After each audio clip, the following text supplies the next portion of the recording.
Folks, Black Star Network is here. Hold no punches! I'm real revolutionary right now. Support this man, Black Media. He makes sure that our stories are told. Thank you for being the voice of Black America, Roland. Stay black. I love y'all. All momentum we have now, we have to keep this going. The video looks phenomenal. See, this difference between Black Star Network and Black-owned media and something like CNN. You can't be Black-owned media and be scared. It's time to be smart. Bring your eyeballs home. You dig?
Today is Monday, November 21st, 2022. Coming up on Roland Martin Unfiltered, streaming live on the Black Star Network. She went to Mexico with friends and ended up dead. Shanquella Robinson's funeral took place on Saturday. I'll talk to the co-founder of Until Freedom, Tamika Mallory, who has been in close contact with the Robinson family about this international mystery. Is the Republican State Senator in Tennessee really mad about the number of black students who are choosing to attend Tennessee State University over predominantly white institutions in Tennessee? Wait till we show y'all what took place at a state hearing where he was just flabbergasted at why black students are choosing to go to Tennessee State. President Dr. Glenda Glover, she did handle that. We'll also talk to National Alumni President of Tennessee State about this. Shaw University is requesting a DOJ investigation into the traffic stop by South Carolina deputies who conducted a drug search on their students heading to Atlanta last month. A black woman caught in a Nebraska cop dumping trash on her car. She'll be here to tell us about the months of torment she experienced until she caught him in the act on camera. Plus, we're in our third pandemic holiday season this year. COVID is accompanied by the flu and RSV. We'll get some tips on how to stay healthy during this season. It's holiday season. All right, y'all, it's time to bring the funk. Roland Martin Unfiltered on the Black Star Network. Let's go. He's got it. Whatever the biz, he's on it. Whatever it is, he's got the scoop, the fact, the find. And when it breaks, he's right on time and it's rolling. Best believe he's knowing. Putting it down from sports to news to politics. With entertainment just for kicks, he's rolling. It's on go, roll, y'all. It's Roland Martin, rolling with Roland now. He's funk, he's fresh, he's real, the best, you know he's Roland Martin.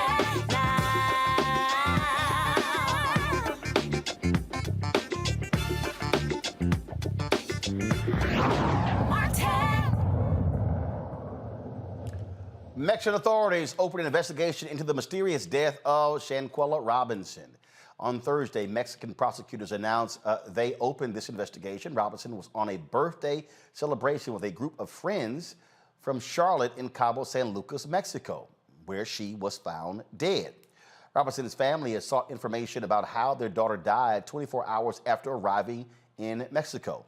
A viral video showed what appears to be Robinson being brutally beaten by a woman in a hotel room as a couple of men videotape and actually comment while it's happening. Robinson's friends initially told her parents she died of alcohol poisoning. However, the Mexican Secretariat of Health autopsy report doesn't mention alcohol at all. It found she suffered severe spinal cord injury and atlas luxation. And it shows that it took about 15 minutes between her injury and death. Folks, hundreds gathered on Saturday to show their respects for Shanquella Robinson's funeral at Macedonia Baptist Church. Tamika Mallory, co-founder of Until Freedom, attended Shanquella's funeral and has been in close contact with the Robinson family. She joins us right now. This is really an absolutely strange case, Tamika, because she supposedly travels with friends. Her mother says that one of the gentlemen who Shanquella is known for a number of years was in constant contact with the family after they got back until the autopsy report came out. And all of a sudden, he stopped calling. Yeah, until the video came out, actually. I think it was right around that time that he stopped calling. And it's really not that strange, Roland. It's very clear that everyone on that trip knows about what happened to Shanquella, excuse me. It's very clear. They're all very aware of what took place, and they made up a story about the alcohol poisoning. I think it is really, really horrific that they would show up at her mom's house. It wasn't just the young man who was supposed to be her best friend, but in fact, the woman who you see attacking her in the video also showed up at her mom's house. They brought back her luggage with her clothes in it and some other things from her purse, and gave it to her family with the story about the alcohol poisoning, when in fact they knew that she had sustained injuries to her neck and her spinal cord that really, it basically ended her life. They knew exactly what happened, and no one has come forward to tell the full story. But somehow these videos are leaking, and I want to assume that it is a person who knows that, you know, the truth needs to be told about what happened to Shanquella. And clearly, I mean, these were what's sickening. These were so-called friends. Right, right. They were supposed to be her friends. You know, these are people that she had been around, especially the best friend. This young man, I believe his name is Khalil. He had been on trips with her family. He'd been on family trips with her. She'd been on trips with his mom. They knew one another for several years. He was not a stranger to their family at all. And, you know, as he visited, mom and dad describe, or at least mom describes, that, you know, he was in her home breaking a sweat when asked different questions about the specific details of what took place that evening or that day.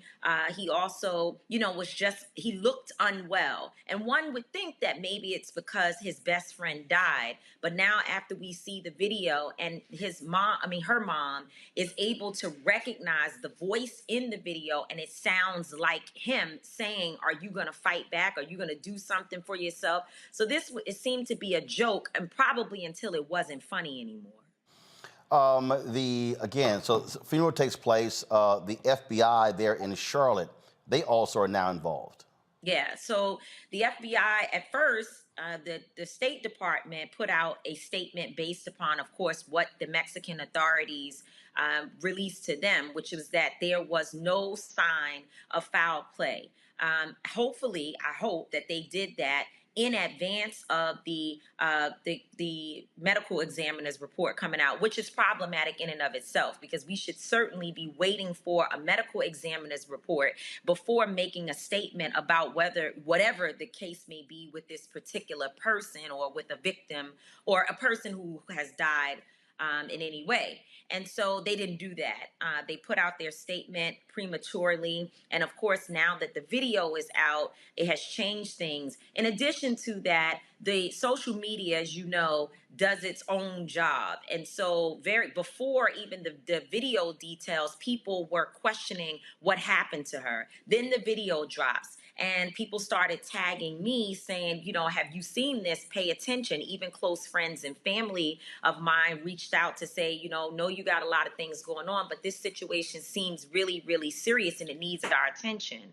So that night, maybe about 2 or 3 o'clock in the morning, Tiffany Lofton, who you have on the show often, she and I had done a full investigation, and we were very clear that something more than the story that had been told to her family had actually happened. So we reached out, found her family the next day. They, at that time, were struggling. They didn't have anything. It had been several weeks. It took them time to get their daughter's body back. They paid $6,000 to do that.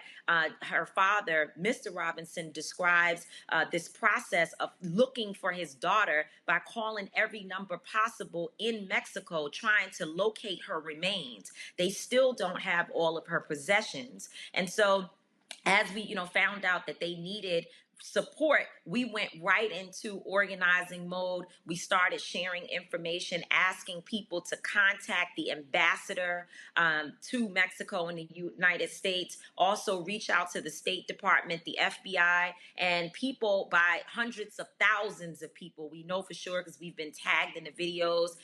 In the posts that people have posted and shared, and phone calls and emails being made to support support her because so many people have really been rocked by this. It's really just such a sad story.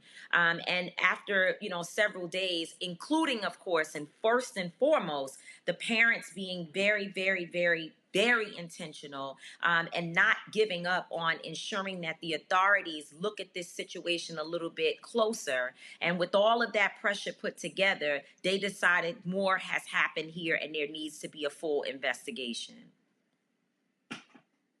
So with that, in terms of one of the things I saw one of your posts as well, her father talked about paying for her funeral, and a GoFundMe was created, and several professional athletes have also stepped up to pay for those expenses, right? Share those details with us. Yeah, so, when I was talking with her family and we found out that, $6,000 again had been spent on getting her remains back to the U.S., but then also, of course, there were funeral expenses. Reverend Jamal Bryant and others were calling saying, what can we do? How can we help? And so we decided to help them start a GoFundMe that is directly, all of the resources go directly to their family. Her sister, Tequila, she is the one who is managing the GoFundMe for her mom. And, when we heard of all the expenses and also understanding that there will be more expenses associated with legal fees, of course, they will need to travel if there is going to be a trial that takes place in Mexico. We don't know all of those details at this time. They have had a very good conversation with Attorney Ben Crump just to kind of see sort of what are some of their options, and also to know that there are legal representatives and lawyers and otherwise that are ready, willing, and able to step in to support them. And I have to also give a shout out to Attorney Shanquella Robinson, who really has been helping to work with the family as a representative and as a colleague of Ben Crump's. And so we decided that we should start the GoFundMe. We set it up, and Dad was very, very, he's a very proud man. I've come to love Mr. Robinson and the way in which he speaks. If you see him do interviews, you'll know what I mean. And he was like, I don't need a GoFundMe. I don't need any of that for my daughter. He's proud. He's like, I will take care of whatever it is, whatever I have to do. But we convinced him that there are people around the world who want to be supportive. And that he should allow his family to set up this GoFundMe. And of course, Kyrie Irving, our other brother, my son, he reached out to Kyrie and just let him know what was going on. Kyrie didn't even say anything, so we didn't know whether he was going to support or not. But as soon as the GoFundMe went live, it must have been 2 hours after I posted it, Kyrie donated $65,000. I think there's another basketball player named Kemba Walker who also donated $20,000. Coach Stormy and her colleagues. I mean, people really poured out. But everyday folks gave anywhere between $20, some people $5, all the way up to, in my case, I gave $500. The comedian Little Rel. I mean, everybody stepped up to try to support this family. So now they're over $350,000. We'll probably try to get it to at least $500,000, and then at that point, they probably will make the decision to take it down. So, there's somebody who created one 4 days ago called Justice for Shanquella Robinson, trying to raise $20,000. And so folks, everybody who's watching, this is not the one for the family. That's right. And so hopefully the family can contact a GoFundMe to have this taken down. Only $146 has been given to it, but this is not the one, folks. So do not, if you see Justice for Shanquella Robinson, that is not the official one. This is the official one right here. That Quilla Long organized. That one has raised $358,304 of a goal of $350,000. And so if you look, and also folks, if you look on here, again, there is another one. Like I say, then there's it looks like there actually, as we see here, there are two others here to make a so let the family know. And I thankfully GoFundMe reached out through our brother, Michael Blake. He had them to reach out to us to make sure that everything is straight with the account. And so I will reach out to them to let them know. But that brings up another point because, you know, that's not unusual that people start additional pages. People try to steal money from victims' families. But also they started Instagram pages in her mother's name, in Salamandra, Robinson. They started an Instagram page and have been sharing information that is actually has not been confirmed at this point, which is that the friend stole $10,000 from Shanquella since she died. They don't know that. The family does not know that. Also, we saw swirling that the woman attacking Shanquella is actually a trans woman. We don't know that at all. In fact, Tequila, when I spoke with her, she doesn't believe that that's accurate. So, you know, there's information out there that people will share for whatever reason, whether it's clickbait and or to actually steal resources from this family. It sounds like something that's so horrific, but people do it. And, you know, folks should just be real careful. I'm going to post the actual pages of her family and make sure that people have the pages that they should be following. And as you said, this particular GoFundMe that was started by Quilla Long is the official page, the official GoFundMe for her family. All right, then. Tamika, certainly keep us up to date on what happens in this case, and we definitely would, the family, if they want to come on, they certainly are welcome to do so. We got to keep this out there because the reality is, and this is why I say this all the time, and people, I love these people who are like, oh man, you always talking about yourself. Here's the deal. If Shanquella was named Lisa and was white, it is undeniable. If you look at the case of that missing white woman, I mean, every network, every newspaper, they have folks assigned to it. There is no way in the world a white woman ends up dead. In fact, national media has been all over those four white folks in Idaho, roommates who got killed. And it's crazy how this story has been totally ignored. This is why Black-owned media matters, being able to drive this out there, because when black folks come up missing or come up dead, we get ignored by mainstream white media, and we got to make sure that we're putting this story and we're keeping it out there until justice is actually served. Yeah, I'm not going to get into a long thing about that because I might call out some of our friends that are on TV who also didn't cover the story over this last week. I think it's actually despicable. But that's what happens when you don't have control over your show. Absolutely. So thank you, Roland. Thank you for helping us. And there have been, you know, I think Dateline NBC did something on Instagram, and there's been a few things here and there. Of course, the Griot and some of our other Black-owned networks and pages. Of course, you know, our blogs. But nonetheless, it's not getting the Natalie Holloway type of press, which it should be at this point. Those individuals who know the story of what happened to Shanquella Robinson should not be able to walk to a store. They should not be able to go anywhere at all. They should be in a position that if anyone sees them, they will be called out and the police will be called so that they can be picked up immediately. And what happens is when you don't have mainstream media covering these cases, people are able to hide in what they believe is the darkness. But I don't think this is going to go on much longer. I will say that the local media in Charlotte and in North Carolina, several reporters have gone to the addresses of the individuals. Like different people have been sharing the addresses online, which I do not think you should do. So let me just say, I do not suggest that anyone share people's addresses, because if something happens at that address, you would be maybe connected to it, and we don't want to see that happen.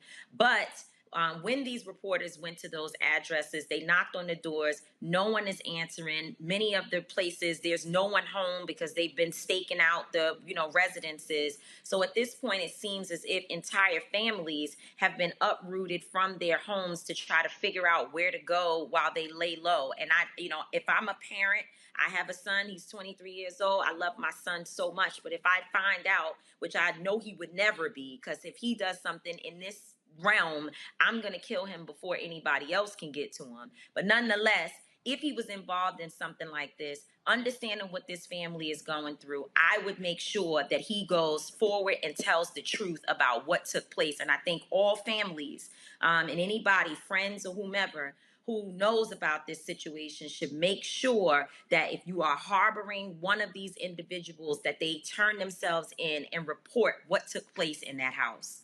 All right, Tamika Mallory, appreciate it. Thanks a lot. Thank you. My pound, Dr. Amakongo Dabinga, professorial lecturer, School of International Service, American University. Also, Georgia State Representative Renita Shannon and Nola Haynes. She, of course, with Georgetown University School of Foreign Service. Glad to have all three of you here. I mean, this is just mind-boggling. That a group of friends going to Mexico, celebrating birthday, one ends up being killed, and the others are completely silent. Stories are all over the place, and this is just, I mean, this causes, this raises the alarm for a lot of people, Nola, who take trips with friends, and these were so-called longtime friends, and they're clamming up now, not talking to the family members. I mean, this is just all around an absolutely weird, strange story. It absolutely is. And, firstly, I definitely want to thank Tamika Mallory and everyone involved for everything that they do, especially, you raised the point that it's not, all over national media. So if it's not for, I literally found out about it on Instagram, from the Black blogs. I think it was allhiphop.com that was reporting on it. And I'm an avid news watcher, and I haven't seen it. And so it's one of those situations where, because of Black media, that this story is getting the attention, but another point that's really, troubling to me is because we live in a moment where everyone has their cameras out and everything is entertainment, it really worries me about some of the lengths in which people will go to create entertainment. It was something interesting that Tamika said, that maybe it was a joke at first, but then it turned into something else. And that really, that scares me. It scares me because, we've had people die, falling off cliffs and falling off like really extravagant kind of buildings from trying to do it for the gram. And I'm just very, very worried about the lengths in which people will go to possibly create entertainment. Now, we do not have all the facts yet about this beautiful young woman who lost her life in her college years. But one of the things that's really, insidious here is the way in which recording everything at all times for entertainment factors into this. And I really think that that's an area in which it deserves a lot of attention. It deserves a lot of research, because this do it for the gram kind of lifestyle that everyone has kind of bought into is part and parcel of the problem too. That was the case, Omakongo. You're sitting here, you're watching that video, and you have someone else who's also recording the video, and they're commenting as if it's a WWE match, as if it's a UFC match, a boxing match. And I'm like, if you're friends, you're just gonna stay in there and record it. You're literally not gonna say, "What the hell, y'all done? Stop it." I mean, that's nuts. And that also goes to what Dr. Haynes was saying as well, that this was planned. There was some aspect of this that was staged. You don't just automatically pull your phone out unless you know something's going to go down or you're witnessing something already in the act. And this is being part of that culture. It's sort of like when people, back in the day before the cell phone cameras and everything, someone would be standing on a building, and instead of trying to talk them down, everybody's just like, jump, jump, jump. And now we're just living that like a million times over. And so to see that, it really reflects a level of just disgust in terms of where we are in terms of our society and our mentality. But two other things that come to mind with what you're doing with the story tonight, Roland, and how many of us have been talking about it. No one better be out there saying that black people only care about crime against black people when white people do something like racist or hate crime. We care about all of our people. We care about all of our family, and we don't care who the perpetrators are. We're going to fight for justice for them, period. And then the second thing I want to say is to Khalil. Khalil, if you are listening or watching in any way, shape, or form, do the right thing. You've been with this family. You've traveled with this family. You know what's going on. You need to man up and you need to handle this, because this is all this family has, is a video like this that might have been taken by you. We don't know. But this is the time for you to stop hiding, get out there and do the right thing now and get ahead of this, just like the rest of Black America is doing right now to support their sister and their family. You who are closer to the family than any of us, get out there and do the right thing today. Renita, these stories are not related, but I can't help but think about them. And so we're talking about this case out of what took place in Mexico. Well, over the weekend, there was a shooting on a campus involving a University of New Mexico player. And a second person has now been arrested in that case. And actually, the shooting took place at the University of New Mexico, but the basketball player was at New Mexico State University. What's crazy about this story is he was lured to the campus by a couple of women. He gets there, these other folks jump him, shots are fired. He happened to be carrying a weapon, and he kills a guy, Brandon Travis, who of course tried to come after this player, Mike Peake. They've arrested 19-year-old Jonathan Smith in connection to the shooting that left Brandon Travis dead, and Mike Peake, again, a gunshot to his leg. And in addition, it says police said Travis had conspired with a 17-year-old girl to lure Peake to campus as the Aggies were slated to play New Mexico on Saturday night.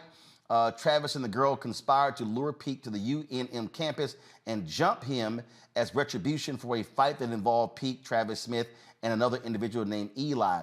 Now, I'm reading this because, again, when you see this story here, I mean, it is as if these people, you know, let's all go to Mexico and we're going to come back alive and she's going to be dead. We don't know motive, but the fact of the matter is, how in the hell do you arrive in Mexico and 24 hours later, one of you are dead, and then the other four are not talking, and you even deliver her luggage to the parents?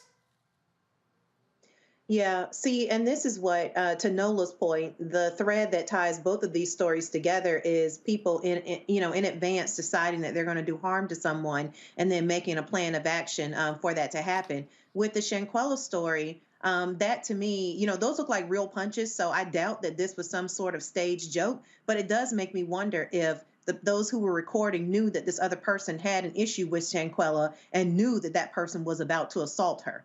And so, again, as Nola mentioned, just a thread of everything being recorded, because that's what gets a lot of views. And then that can get you on World Star, Hip Hop, and these other places.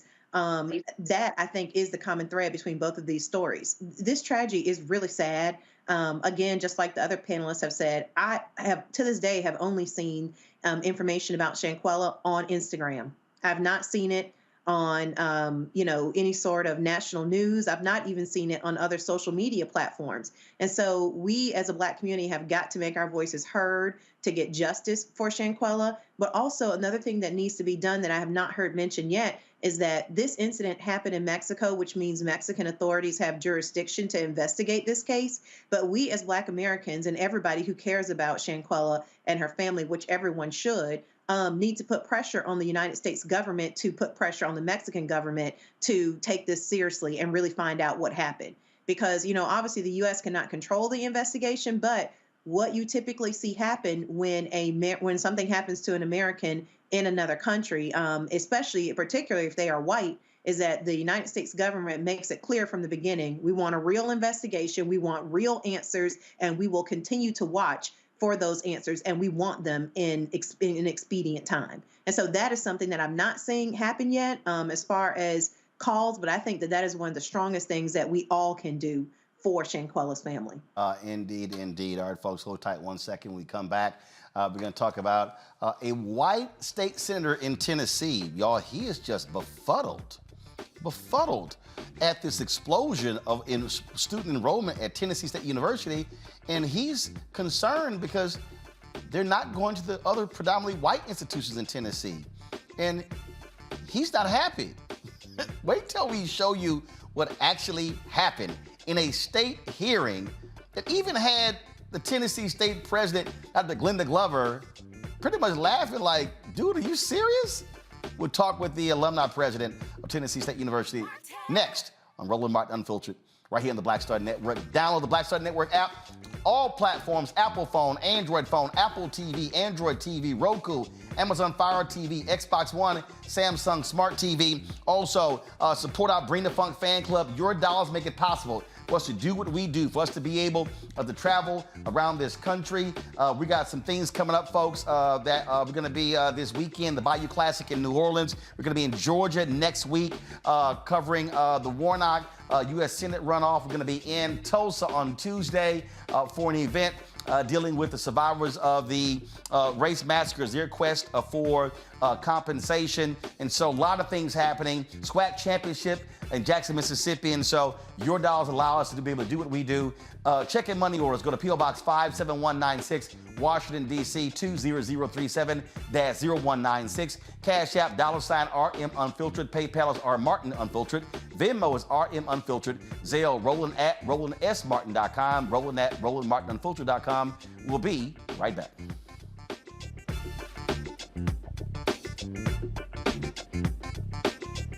Is it just me? Or does it feel like we've been here before? The whole country's finished voting, and only us left. You'd think Herschel Walker would want to explain what he'd do in the Senate if he actually wants to represent Georgia. Instead, he repeats the same lies, trying to distract from what we all know is true about him. But I think Georgians will see his ads for what they are. Don't you? I'm Raphael Warnock, and yes, we're doing this again. That's why I approve this message. I'm Deborah Owens, America's Wealth Coach, and my new show, Get Wealthy, focuses on the things that your financial advisor and bank isn't telling you, but you absolutely need to know. So watch Get Wealthy on the Black Star Network. Next on the Black Table with me, Greg Carr, we welcome the Black Star Network's very own Roland Martin, who joins us to talk about his new book, White Fear, How the Browning of America is Making White Folks Lose Their Minds. The book explains so much about what we're going through in this country right now, and how, as white people head toward becoming a racial minority, it's going to get, well, let's just say, even more interesting. We are going to see more violence. We're going to see more vitriol, because as each day passes, it is a nail in that coffin. The one and only Roland Martin on the next Black Table, right here on the Black Star Network. Hi, I'm BB Winans. Hi, I'm Kim Burrell. Hi, I'm Carl Payne. Hey, everybody, this is Sherry Shepherd. You're watching Roland Martin Unfiltered, and while he's doing Unfiltered, I'm practicing the wobble.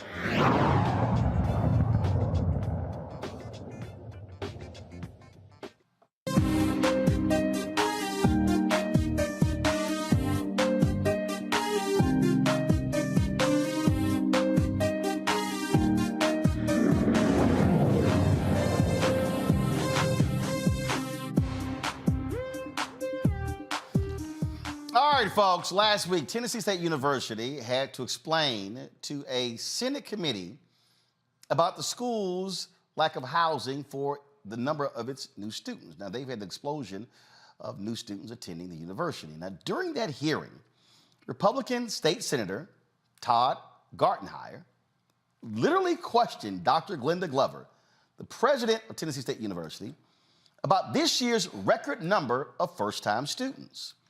Folks, he was just shocked as to how are these black students choosing to go to Tennessee State and ignoring the predominantly white institutions in Tennessee.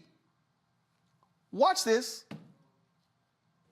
When we go to the chancellor at UTC and say, why aren't you recruiting more black students to the University of Tennessee at Chattanooga? And they're all going to TSU. Are we doing a disservice to all the other universities on trying to recruit African American students and minority students because y'all have made such an aggressive promise to these students to come there that they're bypassing and get a same education? I mean, what? I'm trying to figure out, in my mind, all of a sudden 2,000 students out of the blue decided, no pun intended, because that's the colors of the school. Yeah, out of the blue. Why did they come to TSU? Was it the aggressive marketing campaign, or was it because... It was the high standards of TSU, the quality education they're going to get at TSU. Yeah, the reputation of whether the folks who's been there. We had... and the people who are there now. I have some people come because of the band. I mean, we like people to come because of programs.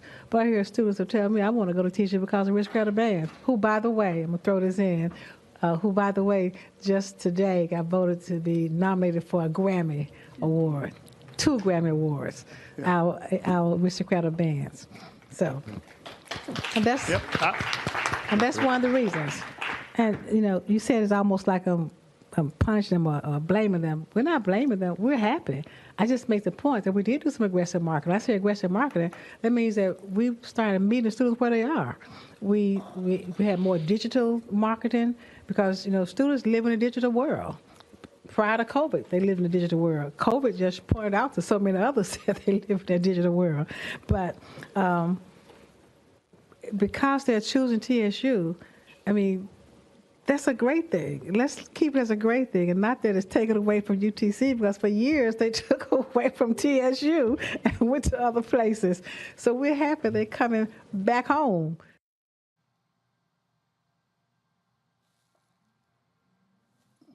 I'm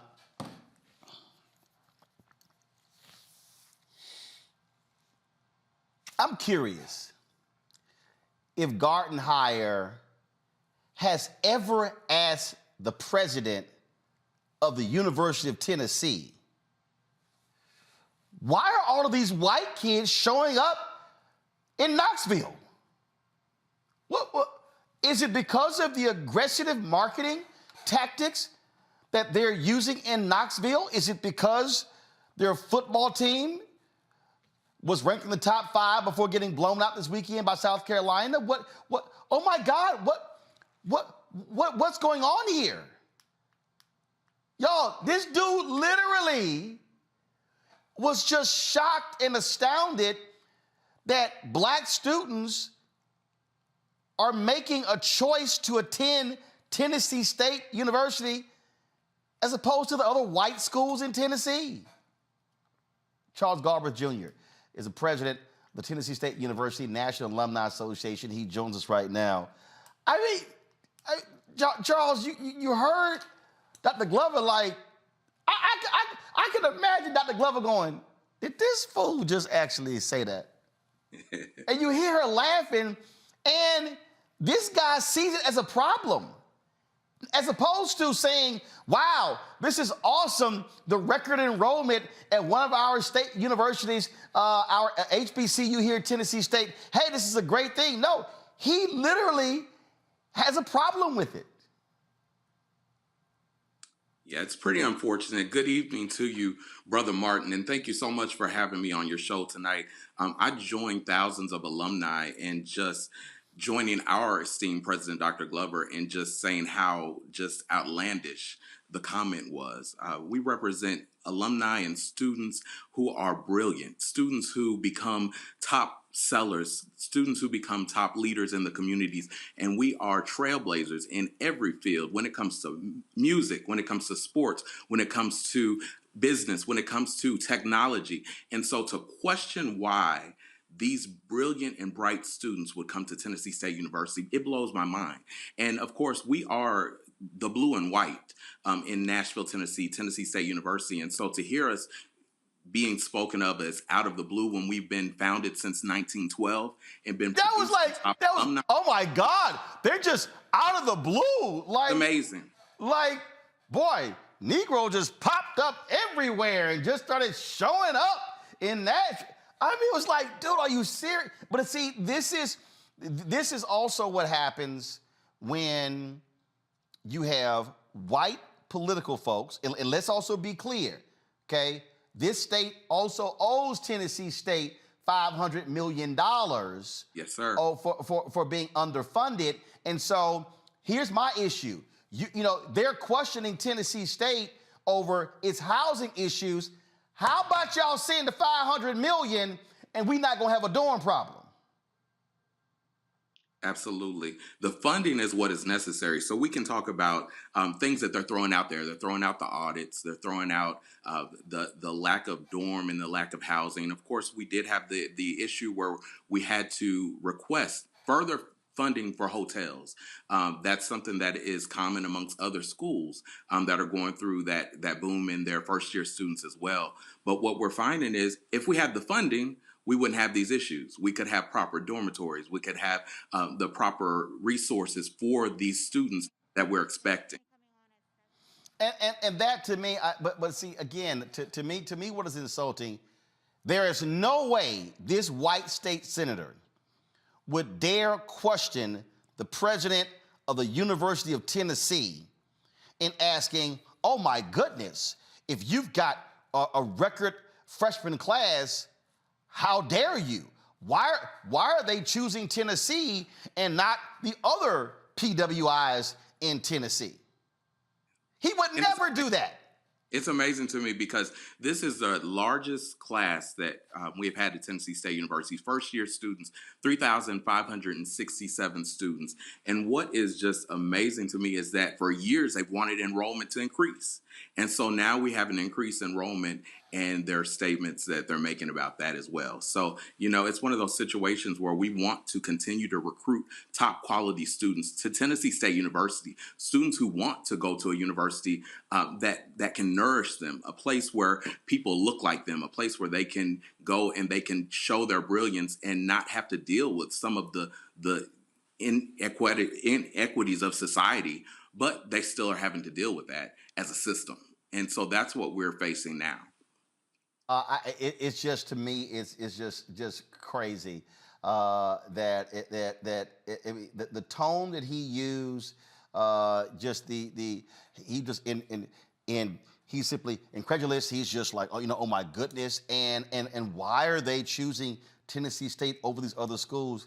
Well, guess what? Maybe what you should be asking, Gartenhire, to those other schools, what the hell are y'all not doing? What are your recruiting practices? Have you created an environment that's comfortable and welcoming to black students at those other universities? Have you put the resources in creating multicultural services centers, and what else are you happening here, as opposed to, oh, Tennessee State, what are y'all doing? You just got folks out of the blue. And this is no different. Look what has happened in North Carolina A&T. They got fined $2 million by the state because, oh, you went over the cap of students, coming from out of the state. So you trying to tell me that they would have fined the University of North Carolina $2 million? See, all of this is a direct result of the resurgence and the interest that people are showing in HBCUs because they are choosing to go to these places. And the problem that Tennessee State is having is what I have spoken about on this show numerous times to people, that when we start advocating, and it's hard for people to understand this here, when we start advocating, we need our kids to go to HBCUs, I keep challenging alumni, are y'all giving?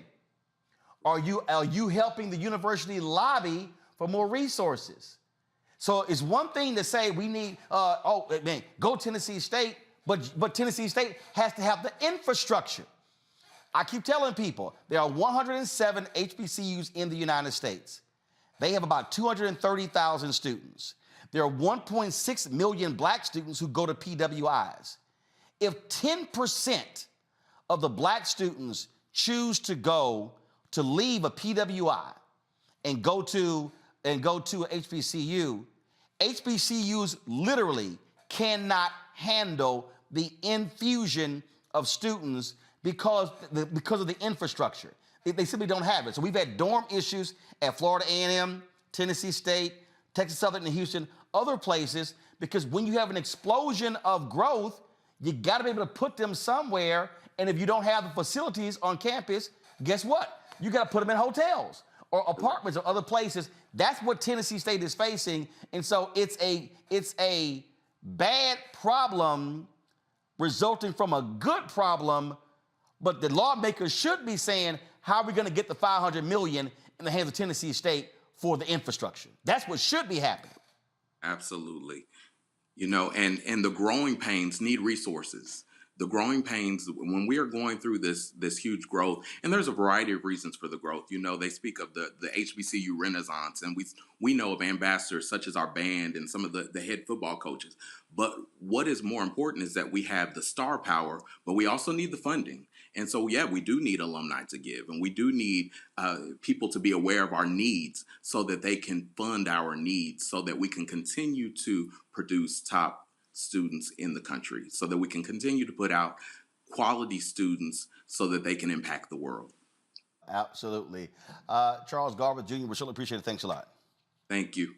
Go back to my panel here. Renita, I mean, you're a state representative.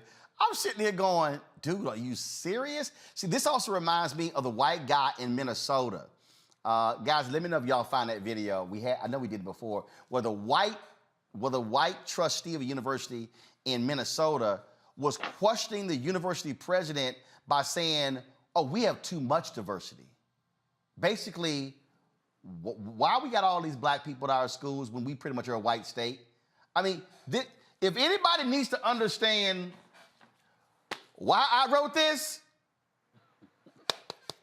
story, these stories are why I wrote this. They are literally like, where are these black people coming from? What the hell is going on?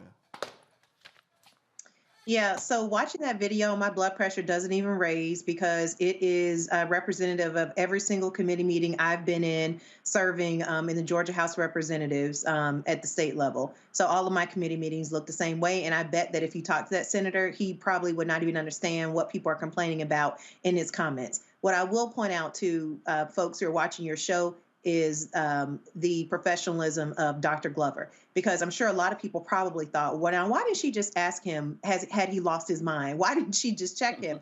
And that's because the main job that would have qualified for this mother segment. I'm sorry. Exactly. It does. It absolutely qualifies. But this is not her first time being a witness in front of the committee. You can tell. And so lawmakers, their main job that they have to do, if they don't do anything else, is to figure out and vote on the state budget. And so what Dr. Glover knows is that this person, as idiotic as he may be, is the senator, and he decides the funding. And although HBCUs typically are not able to receive state scholarships, the state still does give money to HBCUs. So that's why she responded that way, trying to educate his ignorance. But you can see that it's a master class in trying to hold it together so that her university does not lose funding. But it's also a very special type of trauma that Black witnesses do endure. Now, somebody else on the committee could have gotten him together. I don't know if there are Democrats on that committee. I don't know if there are Black people on that committee. As far as like other lawmakers, I would hope that they weren't just sitting there and letting all this nonsense go on, because I know that I never did. In committee, I threw down. So I hope that they did not leave Dr. Glover just hanging out there with no response to this person's ignorance. So. And the thing here, I mean, look, the reality here, Congo, she couldn't go off because remember, she's Tennessee State is a state institution, so she is a public employee. And so she has to be in the good graces of this committee because at the end of the day, you're dealing with funding. But I'm sure they were in the car laughing at this fool for that kind of comment. But we're seeing this repeatedly. What we're seeing are white people not understanding why are Black people making these choices? Because frankly, Black folks have been uncomfortable in white spaces. And then now what you're seeing is individuals, it's choice. And again, I'm making the same comparison. I guarantee you, this man would have never questioned the president of the University of Tennessee by asking, why are all these white kids showing up in Knoxville? That's right. That's right. Yeah, it had me thinking. I felt like I was watching a episode of Dave Chappelle when Keeping It Real Goes Wrong, because I felt like Dr. Glover had two choices. And, she did the right choice, based on everything Representative Shannon was saying. And people have to really understand that people are going to our kids are going to these schools because of what you're saying. And look at all of the hate crimes that have been on the rise since Trump took office. And black people are still the #1 target. A lot of folks are tired of that. A lot of our kids who are going into these schools that are majority white high schools, they're tired of being the person to have to explain things for black people every time something happens. My 3 kids are in schools that are predominantly white as well, and now 2 of them are in high school. They're considering, Howard as well as Harvard. But let's also be mindful of the fact that another reason why people our young kids are considering these schools is because the profile of so many of them have risen with people like Vice President Kamala Harris, Felicia Rashad going to Howard, Ta-Nehisi Coates, Nicole Hannah-Jones. But also remember, we got 3 very prominent black people who are pursuing Trump to the ends of the earth. Letitia James, Howard University. I believe Fonnie Willis is Howard University. Benny Thompson, I believe, is Tougaloo. So, everywhere you turn, you are seeing people who are coming out of the HBCU experience who are doing incredible things in sports and entertainment, in business, in law and education. And that's also attracting people, our young people, to these schools. So I'm very happy to see it as somebody who spent, my earlier years at Morehouse College as well. You see what Deion Sanders is doing as well. So they need to be ready for this resurgence. And really, at the end of the day, I got a good laugh out of that. But for all of our kids who are considering going into these schools, keep going hard. And remember, you don't got to explain yourself to any of them. Keep doing your thing. Well, here's what's interesting, Nola. I asked the question, and again, so this is interesting. So this was 2021. Go to my iPad, Henry. Record number of vols began fall semester at UT. This is last year, y'all. University of Tennessee, Knoxville, total enrollment is on track to be the largest on record, topping 31,000 students as new and returning vols start the 2021 fall semester.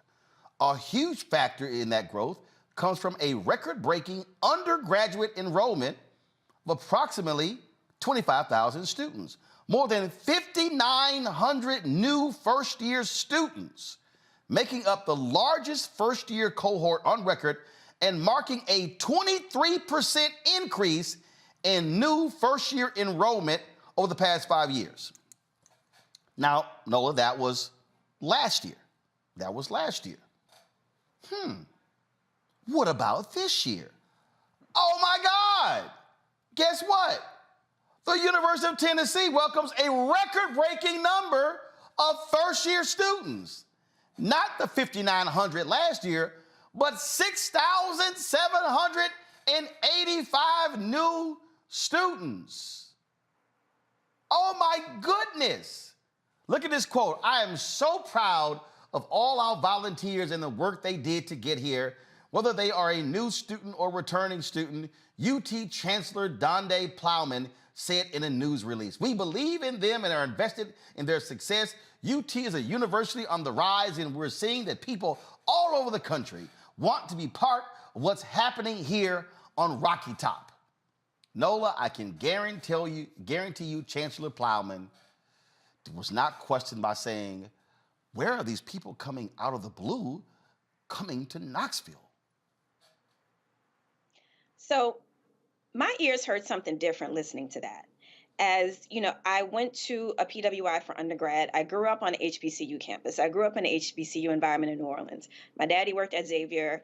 Everybody and their mama thought I was going to Xavier, but it didn't happen.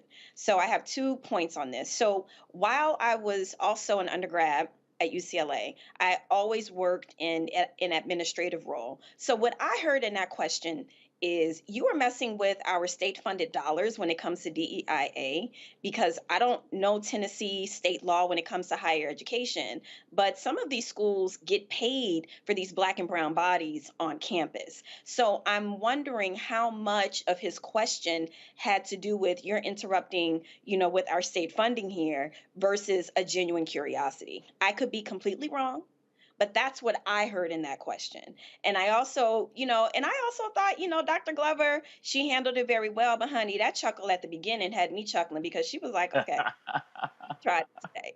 You tried it today. I'm gonna keep it cute though. You tried it today. And then, my second thing that I want to say about these resurgence of going to HBCUs, which I'm so happy to see, and I'm happy that we're talking about infrastructure. But another point is safety. Just today, it's not necessarily related to Black students, but just today, Georgetown sent out an email about how there was a swastika found near campus. And I've been on college campuses my entire life. And, yes, HBCUs, there are a lot of people representing. It looks really lit to be there. The bands are awesome. The community is awesome. But this issue of safety and wanting to be around people that look like you, that come from similar backgrounds than you. I can tell you in my PhD program, there was a litany of trauma. There was even a situation where this one woman was convinced that Black people smelled. She even had the nerve to give me soap for my birthday, but I'm not gonna go there. What I'm saying is, it's the safety element too. That would have been an ass whooping. Oh, that would have been that hashtag team whip that ass would have showed up. I did not know that's why she gave it to me until a year later. I said, she did what? Because I know what I smell like, honey. Trust and believe me. Anyway, so the safety component is very important to this too. And to my sister, is water. I'm drinking water, ain't nothing in this cup. Stop. So that's all I have to say. Yeah, all right. Yeah, okay. What?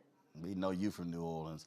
Anyway, I told y'all, remember that we showed y'all the video of the white trustee where he was literally questioning what's up with all these Black people? I mean, I'm gonna play this, but y'all thought I was joking. Y'all go ahead and play the video. Go ahead. Is it possible that at Morris we've become too diverse? Is it possible, all from a marketing standpoint?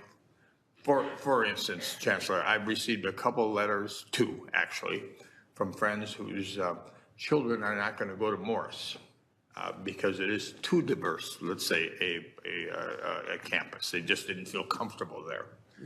Is that at all possible in the specific of Morris, that we become too diverse for a student to attend? So basically, you got a couple of letters from some white racists who their white kids did not feel comfortable going to a campus that had a lot of Black people. That's it. When you say they didn't feel comfortable because it's too diverse, what in the hell is too diverse? Ain't like the university was 75%, 50% Black. But I told y'all, white fear, how the browning of America is making white folks lose their minds. This example and the example in Tennessee. All right, y'all, got to go to a break. We come back, more on Roland Martin Unfiltered on the Black Star Network. I'm still, what, Steve just came out the blue. Oh my God, what's going on here? All right, y'all, we come back. So, Black woman in Omaha trying to figure out why is trash constantly on my car? So she set up her own video surveillance, find out a white cop was behind it. We'll talk to her next on Roland Martin Unfiltered on the Black Star Network, folks. Download the Black Star Network app. All platforms, Apple phone, Android phone, Apple TV, Android TV, Roku, Amazon Fire TV, Xbox One, Samsung Smart TV. Also, please, support us. Your dollars make it possible for us to do what we do when you join our Bring the Funk fan club, folks. Again, look, it's real simple. This show costs, and so our goal is to get 2,000 of our fans contributing at least $50 for the year. If you could, that'll raise $100,000 this month. You can do so by giving to send a check or money order to P.O. Box 57196, Washington, D.C. 20037-0196. Cash App is $ RM Unfiltered. PayPal is R Martin Unfiltered. Venmo is RM Unfiltered. Zale is Roland at RolandSMartin.com, Roland at RolandMartinUnfiltered.com. And then let me thank Bernadine Wade, Vane Scott, Yvonne Davis, Phyllis Ware, Dolores Kirkwood, Thomas Lee Scherer Jr., Mary Mims George, Coolers Mortuary, Mary Weems, Marsha Feltz, Gayleen Davenport, Marion Johnson, Elliot Newton, Wendy Duncan, Patsy Moore, Irving Randolph, Joetta Drake, Sherman Henderson, Bertha Pulley, Olivia Martin, Allie Stokes, Shauna Cox, Michelle Williams, Franklin Cleveland, NID, HCA Valentine, Allie Stokes, Cedric Alford, Robert Neely, Sandra Barnhart, Glicinia Logan, Reverend Robert G. Johnson, Cheryl Taylor, John McMillian, Gene Haygood, Joe Lambert, Laura Miller, Enoch Dixon, Brenda O'Kelly, Alice Mitchell, Larry Harmon, Gloria Snowden, Veronetta Hackett, all of them folks who actually send in checks and money orders. Thanks a bunch. I'll be right back.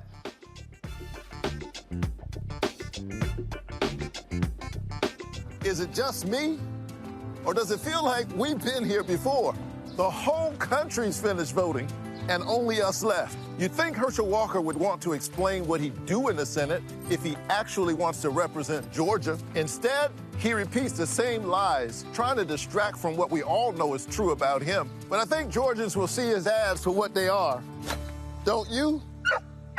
I'm Raphael Warnock, and yes, we're doing this again. That's why I approve this message. On a Next, A Balanced Life with me, Dr. Jackie, we meet Ricky Fairley. She was given a death sentence by her doctor 11 years ago. But for Ricky, giving up was not an option. She declared war on her disease, turned her entire life upside down, and won the battle. I know that God left me here to do this work. And when you talk about faith, faith is what got me through. I mean, I had to relinquish my faith and give my life to God and say, okay, God, what have you got for me? And He gave me my purpose. And that's why I'm here. Her amazing story of strength, balance, and survival here on A Balanced Life with Dr. Jackie on Black Star Network. When you talk about blackness and what happens in black culture, we're about covering these things that matter to us, speaking to our issues and concerns. This is a genuine people-powered movement. There's a lot of stuff that we're not getting. You get it, and you spread the word. We wish to plead our own cause.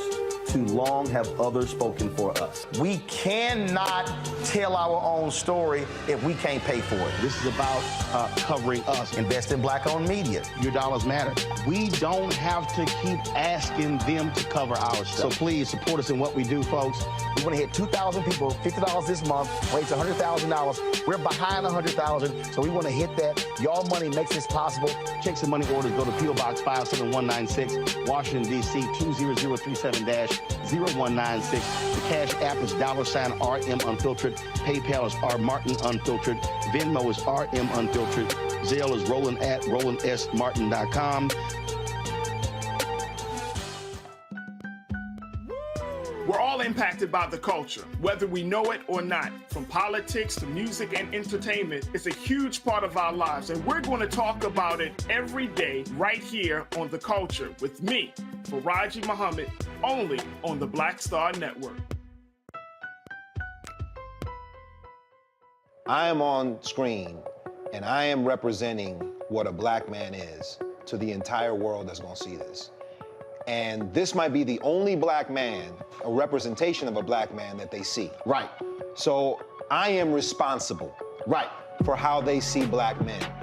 And it's my responsibility to, if I am not playing an upstanding, honorable, someone with a strong principle or moral core, to make sure that this character is so specific. Right. That it is him, not black men. And I wish that more actors would realize how important their position is as an actor of color, playing people of color on screen. Because there are people that see us all over the world in these different images that we portray. And not everyone knows black people to know. Yes. That's not all.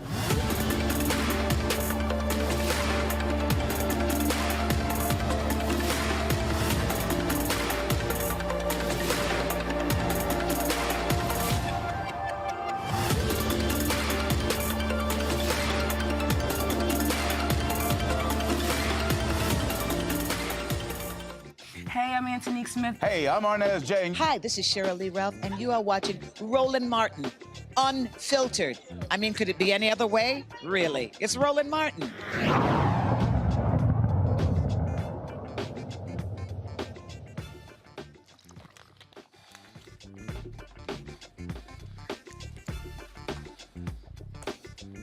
All right, folks.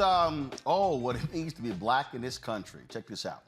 A sister in Omaha, Nebraska says a now former cop deliberately put trash on her car repeatedly. Now, folks, someone had been dumping trash on Quotisha Valentine's car, okay, since the summer. Okay, let me say this again, y'all. Since the summer. So what did she do? She couldn't figure out what was going on. So she set up a camera to catch the culprit. To her surprise, it was it was a cop. William Cleves. He was caught on video dumping trash on her vehicle. He resigned from the Omaha Police Department after being cited for criminal mischief. Omaha Police Chief Todd Schmader. This is his statement right here. Todd Schmader, I'm sorry. Officer Cleves has completely disrupted the peace in the sense of safety for Miss Valentine. His actions are not indicative of the values of the hardworking women and men of the Omaha Police Department. His conduct is unbecoming of an officer and warrants his removal from the OPD. Really? She and her attorney join us right now. Shay Olapale join us right now. Glad to have both of you here. So first of all, we have. I'm trying to understand this here. What was the deal? Why? First of all, were y'all living in the same area? Did y'all have a run-in? Did you notice, dude? Why were you being singled out? I am not aware of why I was targeted. I've had literally one interaction with Officer Cleese, and that was in the halls of seeing him come inside. And to my knowledge, that's when I realized he was an officer by him having his, uniform on. Okay, so you say in the hall. So were y'all living in the same apartment complex? Yes, so we was living in the same apartment complex. Okay, so you live in the same apartment complex. You see this guy one time, and so was this happening every night? Were you walking out to your car every morning and seeing trash on your car? And what kind of trash were you talking about? I mean, was it like literally food contents and just being dumped all over your car? Yes, this would be dumpster garbage, literally from the dumpster right across from my car. This man would go get trash out of the dumpster to dump on my car. There would be his lunch sitting on top of my car, just like neatly propped of someone's lunch just sitting on top of my car. I moved in maybe about January of the beginning of this year, and it's been going on for 6 months after living there. This was like every day? This was like a periodic time. Sometimes it would be a few times a night. Sometimes it'll be periodic to where it's like once a week. It's just here and there, but it's been going on for months. Wow. Okay, so this is going on for months. And all of a sudden you said, look, man, I got to figure out what's going on. So you set up video surveillance. Take me through that. Yes. So after having the puncture in my tire and scratches on my car, dents on my car, and eggs thrown at my car. This time I was like, somebody is clearly stalking me, someone's watching me. And that's when I decided to put up a surveillance camera of my own. So I propped this surveillance, into my home, facing my vehicle and any really other vehicles as well. However, yes, there were on-site cameras, but okay. So you set up a camera in your place, pointed at your car, and how long did it take for you to discover who was doing it? It took me some months. It finally took me over like over what 6 months now to figure out like who's been doing this. I did, tell my the management of the apartments, like, someone is watching. So her video froze there. I'm gonna bring in her attorney here. I'm sorry. I think you came back. Sorry, you froze there. I can hear you. Gotcha. You froze. So you told your apartment management, and what, they did nothing? So with the eggs and the flat tire, that's when I was just, in much shambles, just pretty much scared for my life because this person is, I don't know, trying to get me stopped or whatnot. So yes, I brought it to their attention. I emailed the hiring manager. I went down there. I spoke with them on the phone. Of course, they told me that they cannot show me surveillance because of, retaliation or whatnot. However, they just told me, make a police report. And our cameras can't see your car. They can't see the dumpster, can't really see any of the cars. It's more so pointing down as to where if someone was to walk in, then they can see them like at the door. Yeah, they just advised that maybe I just don't park in that spot anymore. However, it's literally right in front of the apartments. Wow, that is absolutely crazy. Shay, I mean, again, listening to this, you just like, I can't believe this actually happened. And so when we discovered that it was him, what then happened? What did he quit or was he fired? So the reality is the Omaha Police Department put him on a paid administrative leave. And in doing so, they opened an internal affairs investigation, had scheduled an interview with him. Prior to that interview occurring, he tendered his resignation, for which they accepted, and therefore he resigned. He didn't get fired. At this point in time, he still has his credentials to go and work for any other police department if he wants in the state of Nebraska. Now, the reality is, can he and will he? We don't know. But Omaha Police Department was very quick to determine that he was not on the clock during the incident for which he got caught. But that doesn't mean that he wasn't actually on the clock. We don't know when he was on the clock in any other times. So he resigns and he was charged. Was he found guilty? At this point in time, his charges have just been cited. He has not been to court yet. He has, in fact, if you look into the justice system in Nebraska, you won't even find his charge even being filed yet. Generally, it takes quite a bit of time, about a month and a half. But at this point in time, he is scot-free, and all he's facing is a misdemeanor. Wow, that's just absolutely crazy. Just absolutely crazy. Quatisha, I take it since he was outed, you haven't had any issues since? I haven't had any issues. Wow, this is, it's just crazy. I mean, Shay, this is a perfect example of, again, what happens when you're just trying to live while Black in America. Unfortunately, this is an incident that, it's got caught, right? It's a matter of somewhat like, George Floyd, where if it wasn't on video, we're not going to be able to have the voice and be heard and people held accountable. But for Quatisha's, Miss Valentine's efforts to find the culprit herself by videotaping, we still wouldn't know.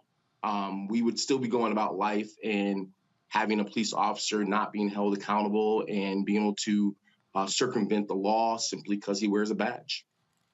Unbelievable, unbelievable. Quatisha, I hate that you had to go through this, but great for you to set that video camera up and bust him in the act. Last question for you. When you did videotape him, was he actually wearing his uniform when he was doing this? He was not wearing his uniform when he did this. I was just aware that it was a resident because he was able to park into the apartment complex's garage. So once I realized it was someone that lived here, I just pretty much just waited it out until they walked inside, and then that's when I confronted Mr. Cleese. And so when you confronted him, is this the video here of you confronting him? Yes, it is. Guys, do we have the audio up? There's no audio? Okay. So you confronted him, and then you follow him to his door. And so what did he say to you when you confronted him?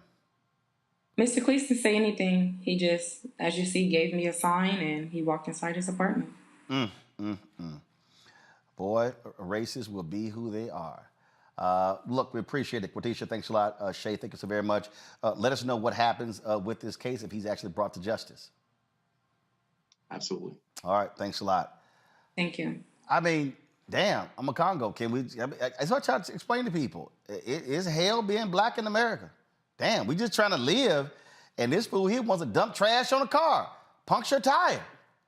Yo, man, I'm glad you had that video at the end because he got a little taste of his own medicine, a small taste. But you know, you wear that shirt that says vote like a black woman, and these stories we're talking about tonight, you know, sister after sister having to advocate and fight for themselves with this society just going against them in every way, shape, or form. And it's so frustrating, you know, for the work that we do and that we talk about in this community, to really support our sisters and uplift them. There should be no way in hell she should have to deal with something like that. And I'm sorry, but I'm hoping that they are also pursuing some type of legal action with the apartment complex. This is what, some type of garage that you have to have access to get in there, as she was saying. So they clearly knew who was doing it, and they're gonna say can't give access to the footage.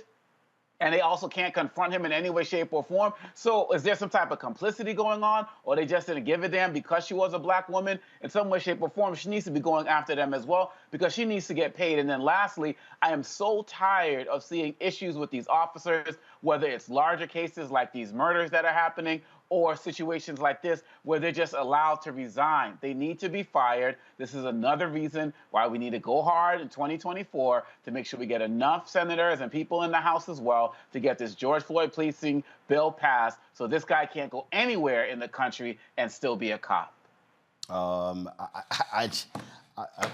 I mean, what in the hell can you say, Nola? I mean, this is the type of stuff, again, that we have to deal with over and over and over and over again. Just trying, just to live and walk around stuff, and folk just want to make it difficult because we are black. Absolutely. And, the first thing that comes to my mind is her safety. I'm in a security space, and this is really unfortunate because, in a time where there are people really trying, to have these conversations about how can we make relationships, among law enforcement and the communities better. And then you have a situation like this, you have a situation where someone's personal security is being invaded. You are stalking someone, you are traumatizing someone, you are terrorizing someone at their home.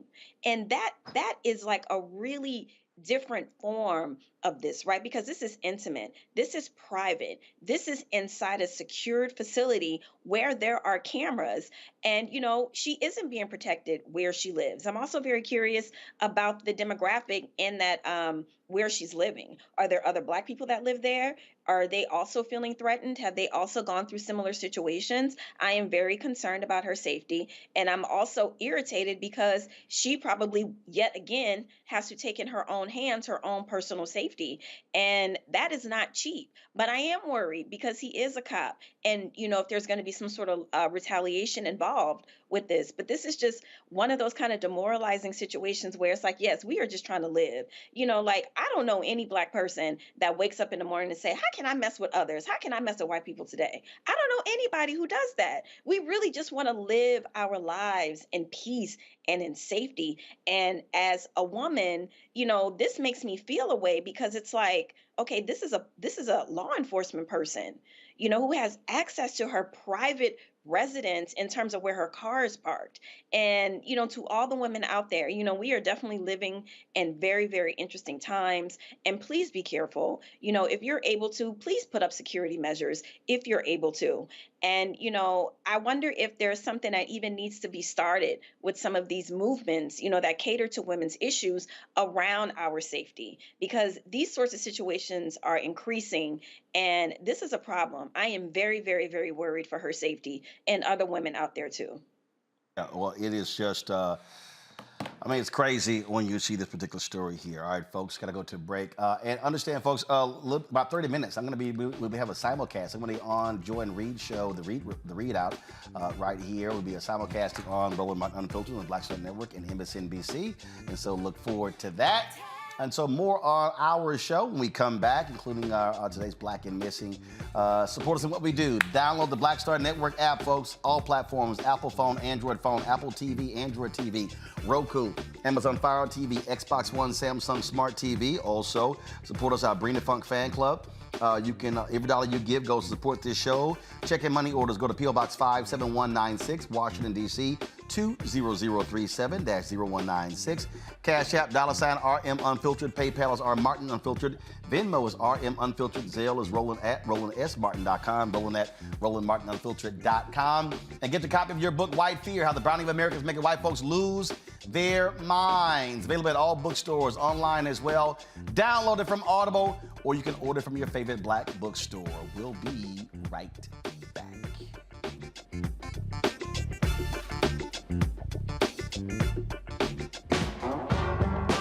Don't wait till November 8th. We can vote today, y'all. Early vote started this week.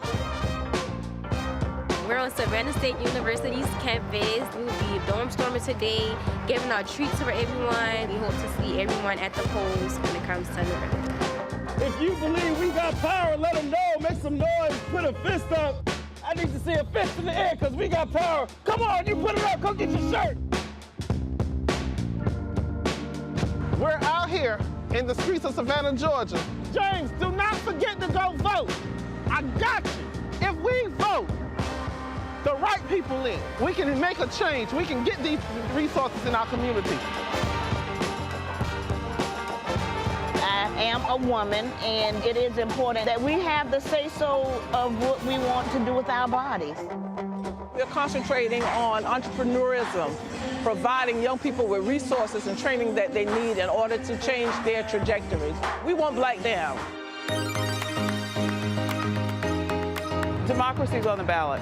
Voting rights is on the ballot. Voting suppression is on the ballot. I am most passionate about those three combined because they all impact each other. Savannah is my home. I care about my community, and I care about representation in my community.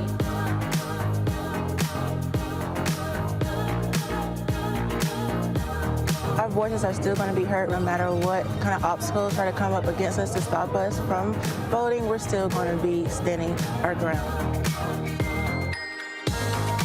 I see the effort that's being made to keep our communities from voting.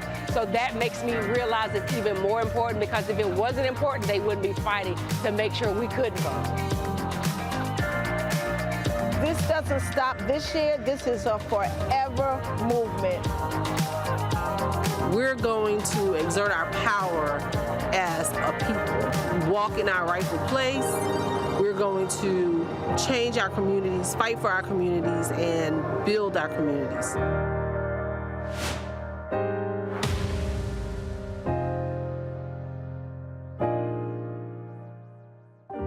Hey, what's up, everybody? It's Godfrey, the funniest dude on the planet. Hi, I'm Israel Houghton. Apparently, the other message I did was not fun enough. So this is fun. You are watching Roland Martin, my man, Unfiltered.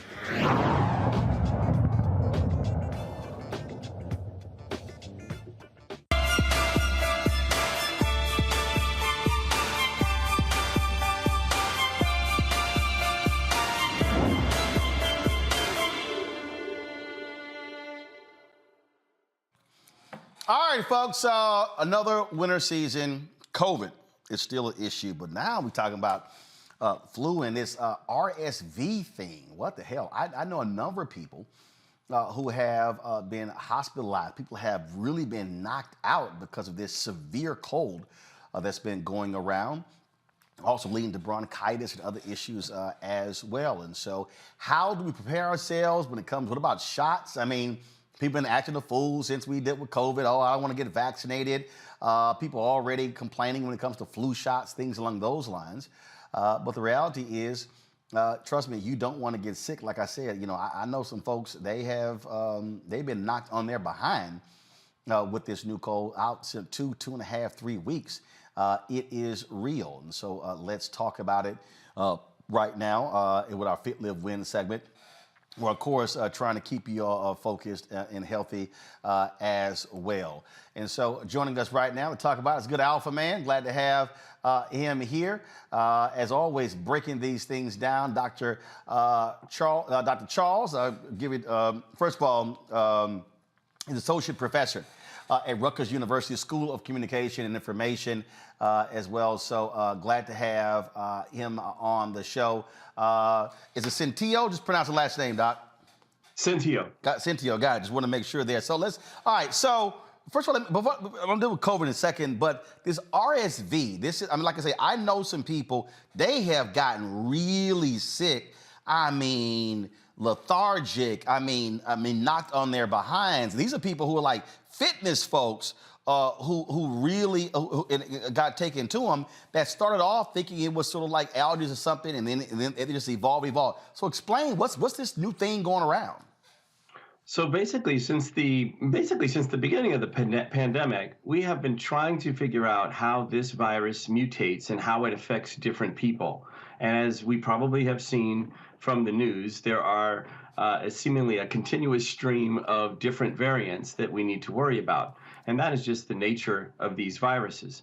So to your point, Brother Martin, yes, there are different variances. And as we come together during the holiday season, especially as with the flu, as we come together and we're inside more often and we're around each other more often, the chances of these variants to spread and mutate increases. So it's still something that we certainly need to take seriously, even as we come out of the social distancing and strict requirements that we all went through back in 2020.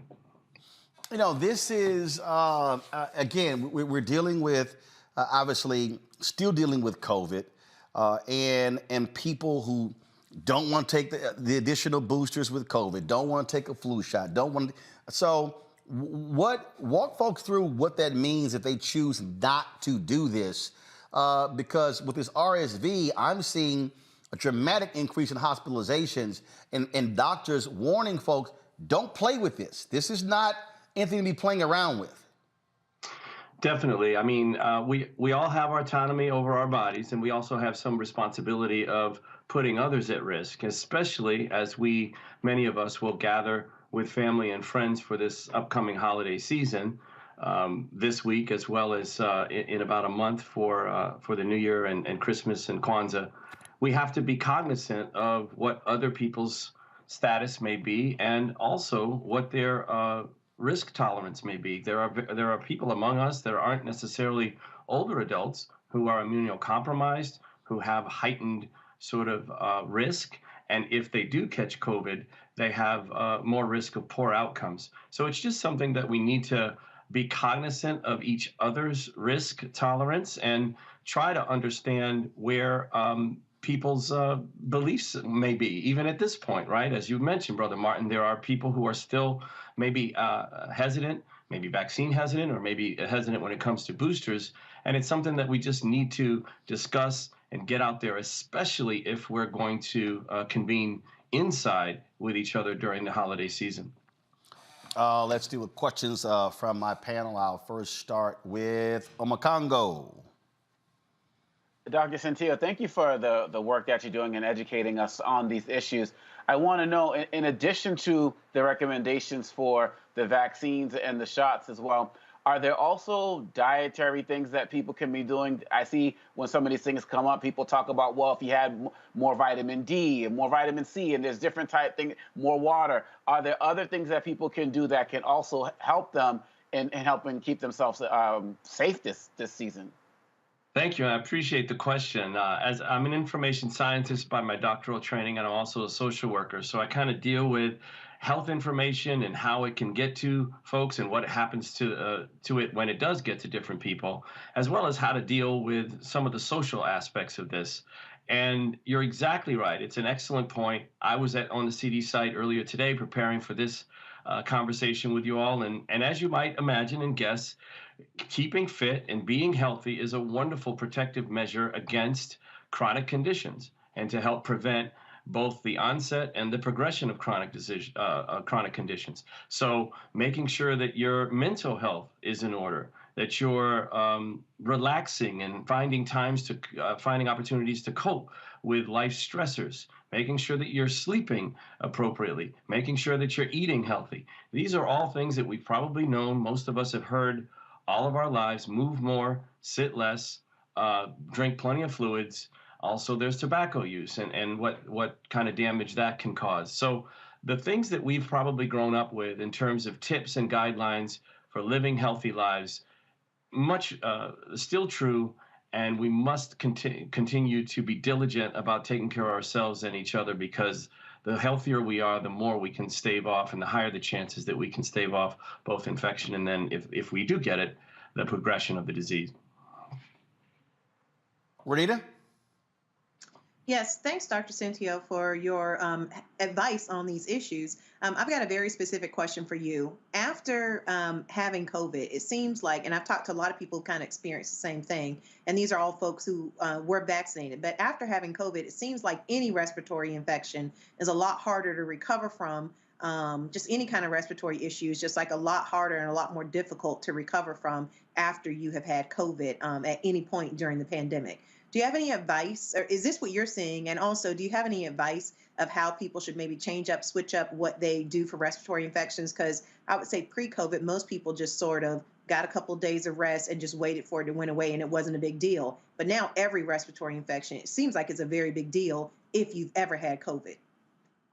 And I thank you for that question. And I look at the reports, as many of us do, in terms of once someone gets COVID, what happens afterwards and what are they more at risk for? And yes, we seem to see patterns in reinfection and other respiratory infections that folks may be more prone to getting after COVID. And then, of course, we have long COVID, which we're still trying to understand. Long COVID in adults as well as long COVID in children. And I have colleagues who are looking at that and trying to understand more of that as well. One thing that I do want to emphasize, and I'm not a virologist, I'm an information scientist who does research in health equity, but we researchers are continually trying to understand the world around us. And sometimes our research and our findings and our understanding of that world around us doesn't keep up with the demand to get answers. So please keep in mind that we researchers do this work to try to understand and figure out what may be going on under certain conditions and why are certain people perhaps more prone to both catching and then having poor outcomes from conditions. So there's still a lot of COVID that we don't know. We've certainly learned a lot in the last 2 years, and we have made huge strides, especially considering previous respiratory infections and other diseases. We've made huge strides in understanding and then treating, developing vaccines, etc. However, we're still learning, especially when it comes to long COVID and then reinfections. We're still trying to work that out. The CDC is a wonderful website and resource to try to look at what current information we know now and continue to keep ourselves updated on it, because we are still very much learning.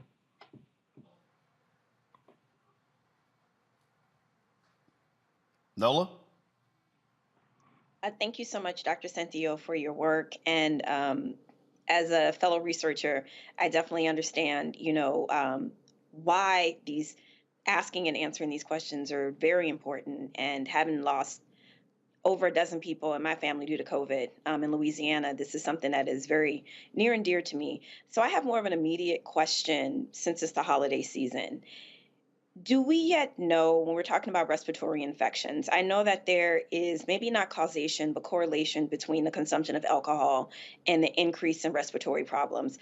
I'm very curious, do you think it's a good idea to maybe consume a little less over this holiday season? And I think about that as my fallback is usually giving alcoholic gifts, for the holidays, because it's sophisticated and simple. But I am really, really curious about this correlation between the consumption of alcohol especially around the holiday season. Is that something smart to do, or should we think about maybe not, consuming as much? Thank you. Thank you for the question, and I don't want to mess with folks who might be on your gift list, but I do want to point out again that drinking water and drinking plenty of fluids is important, and really one of the harms of alcoholic or drinking in excess are the calories, so that you're consuming calories when you're drinking hard liquor, you're drinking beer, and that is something that will also contribute to poor health and could contribute to poor health. As far as direct linkages, and you mentioned it well in terms of correlation or causation, I haven't seen specific data that looks at or that articulates a link between alcohol consumption and increased risk. However, if we look at other respiratory infections and other health conditions, it might do us all some good to rethink kind of what we drink and how much. In terms of when we're consuming and how much we're consuming. Right then. Doc, we certainly appreciate it. Thanks a lot. Again, just trying to keep people safe and get them to understand, don't play around with COVID. Don't keep wearing your mask, keep washing your hands, keep doing those things. But also, this RSV is not, I mean, that cold is no joke. And again, doing those things also helps keeping folks from being impacted by that cold, by RSV. All right. Thank you. Thanks so much. Appreciate it. All right, folks, got to go to the break. We come back, Black and Missing, and also we'll tell you about Shaw University. They want the DOJ to investigate their students being stopped on a bus. We'll be talking about that right here. Roland Martin Unfiltered on the Black Star Network. Back in a moment. Hatred on the streets, a horrific scene, a white nationalist rally that descended into deadly violence. White people are losing their damn minds. As an angry pro-Trump mob storms the U.S. Capitol, we've seen We're about to see the rise of what I call white minority resistance. We have seen white folks in this country who simply cannot tolerate black folks voting. I think what we're seeing is the inevitable result of violent denial. This is part of American history. Every time that people of color have made progress, whether real or symbolic, there has been what Carol Anderson at Emory University calls white rage as a backlash. This is the rise of the Proud Boys and the Boogaloo Boys. America, there's going to be more of this. Here's all the Proud Boys, guys. This country is getting increasingly racist in its behaviors and its attitudes because of the fear of white people. The fear that they're taking our jobs, they're taking our resources, they're taking our women. This is white fear.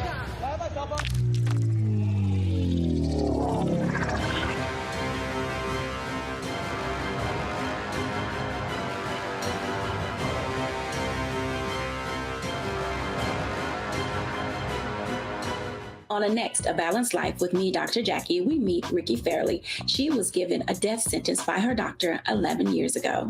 But for Ricky, giving up was not an option. She declared war on her disease, turned her entire life upside down, and won the battle. I know that God left me here to do this work. And when you talk about faith, faith is what got me through. I mean, I had to relinquish my faith and give my life to God and say, okay, God, what have you got for me? And He gave me my purpose.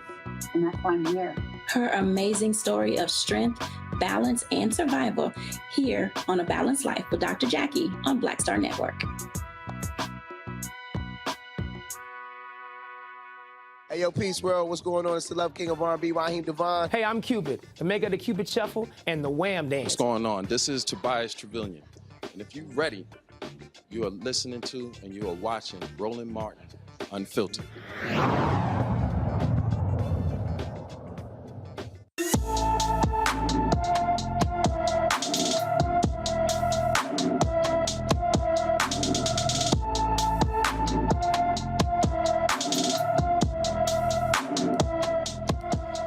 Folks, today's Black and Missing, we've told you about twice, October 2021, January this year.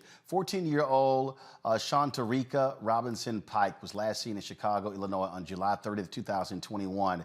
The 5'2", 140-pound teenager has black hair and brown eyes. She has been missing now more than literally almost 18 months, folks. If you have any information on Shanquella's whereabouts, please call the Chicago Police Department at 312-747-8274, 312-747-8274. North Carolina Shaw University has stand behind claims of racial profiling when South Carolina deputies pulled over a bus carrying students to Georgia last month. The bus, transporting 18 Shaw students and 2 staff advisors, was traveling from Raleigh to Atlanta for a conference when a traffic stop took place on I-85 in Spartanburg County, South Carolina. Today, Shaw University President Dr. Paulette Dillard and other university leaders announced the university filed an official complaint with the U.S. Department of Justice to request an investigation into the Title VI and civil rights violations committed by the Spartanburg County and the Cherokee County, South Carolina Sheriff's officers. Dr. Dillard says Shaw University is keeping its tradition of fighting for what's right. For generations, Shaw University has led the charge for equality and equal justice under the law. From its legacy of leadership in the Jim Crow South to being a pivotal place and historic site of groundwork during the Civil Rights Movement, and being the founding site for the Student Nonviolent Coordinating Committee, or SNCC, Shaw University has been at the forefront of the fight for justice, and Shaw University will continue to lead the charge.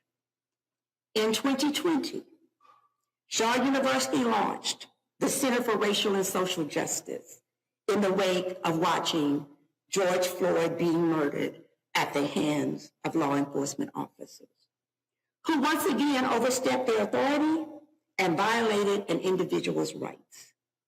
The Center for Racial and Social Justice was established to create awareness, to educate the public, and to demand accountability. That is what we are doing here today.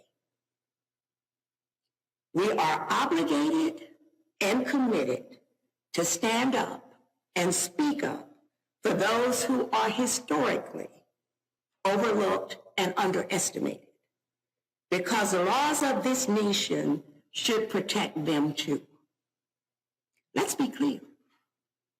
Racism is about power and systems. And just because there isn't a knee on someone's neck doesn't mean that no harm is being done. And just because someone greets you or smiles in your face doesn't mean that they are not still violating your rights. We tried to get Dr. Dillard on the show. We were told, quote, we heard back from the team late last night, and the general counsel's legal team is not authorizing any one-on-one interviews with the media. When this changes, I'll reach out to you to provide an update. I mean, this is the sort of crap that, frankly, another HBCU had to experience, Renita, in Georgia as well. I mean, this is, being stopped on these highways. And in one case, they would, I forgot, it was, oh my goodness, was it Delaware State University, folks? When they were like, oh, we were checking for drugs on this bus. Come on. Because the one of the parts of this, the reason why they're asking for this to be investigated is because they are saying that, they're asking the question, was it really legal to search everyone's property based on an illegal lane change or an issue with lane change? And so the question about illegal search and seizure is one that definitely needs to be continually looked at, because consistently we see across the country that is the Fourth Amendment being violated against, for Black folks, Fourth Amendment being violated, which deals with search and seizure, is something that we consistently see. So I am really glad to see this investigation. We know that the Supreme Court has in the past held up that police officers can pretty much search for any reason, that as long as they believe that it's legitimate and things need to be searched. But we really need the Supreme Court to take a different view of this. And I really hope that cases like this can drive better outcomes in courts on the violation of the Fourth Amendment. And I'll hold tight 1 second. I need to do an audio check with the folks at MSNBC. I'm going to be going live shortly with Joy Ann Reid, so folks go ahead. MSNBC, can you hear me? Testing 1, 2, 3, 4, 5, 6, 7, 8, 9, 10.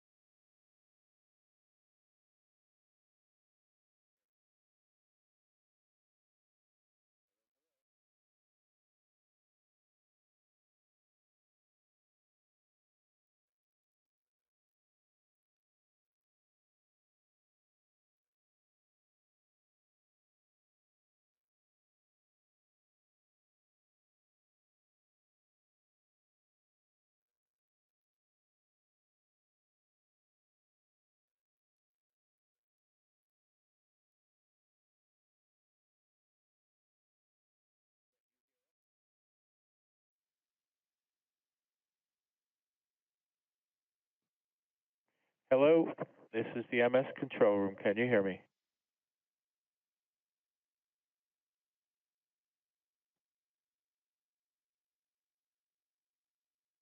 One, two, 1, 2. Can you hear me? You can hear me? Okay, your mic is dead though, so somebody needs to open your mic up. So if you can hear me, give me a thumbs up, please. Okay, so you hear me. Now your mic is dead, so they need to open your mic. I'm not hearing you at all now. I heard you before. I cannot hear you, sir.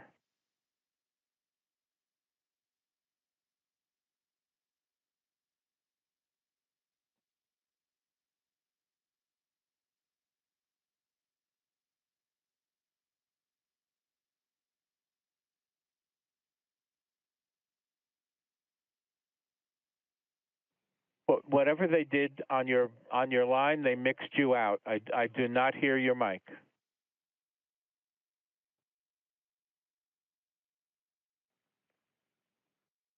Yeah, it's a mix there in your place because we're sending the program and we're sending my voice, and I don't hear you at all now, sir. I spoke to a woman who said she was Okay, can you hear me now? Can you hear me now? Now I can hear you. Got yes. it. All right, now we got the audio straight. Thank you. Don't touch anything. We're not going to touch anything. We got it. All right, folks. With just 2 weeks to go, can you hear us? Election, Democrats are pulling out all the stops. Former President Barack Obama announced today that he will be. Oh, you hearing the program okay? Yes, I hear you just fine. Senator Raphael Warnock, fighting to hang on to that crucial Senate seat. While Republicans, on the other hand, are back to the usual tactics of trying to make it as hard as possible for Georgians to vote, hoping only their people can squeeze through the loopholes. Though so far, they're batting zero. Within the last couple of hours, a court of appeals shut down the state's attempt to overturn early voting this coming Saturday, which, by the way, is the only Saturday to cast a ballot before the election. Stand by. And in most counties, it's the only option to vote on a weekend at all. Joining me now, here we go. Stand by. Editor-at-large for The Bulwark and MSNBC contributor.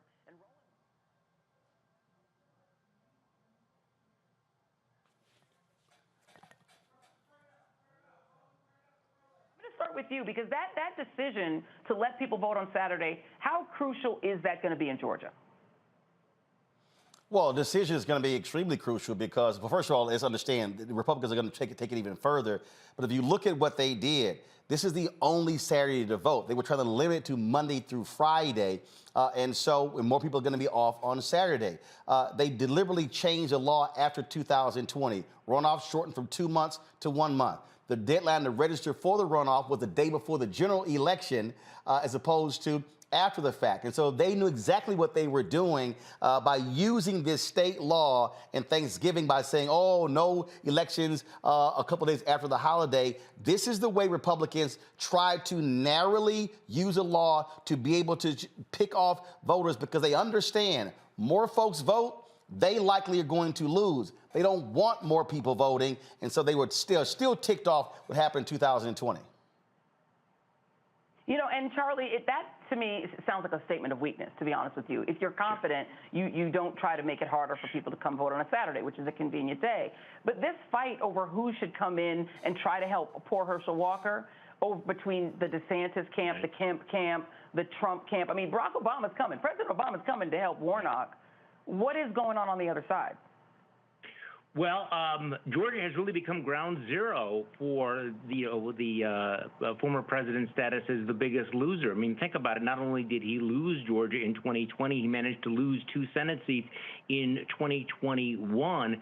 You know, and it's kind of ironic when you think about it that Donald Trump insisted that he won Georgia. He won it bigly, and yet nobody wants him around, which is kind of an interesting tell. And it's an interesting pattern.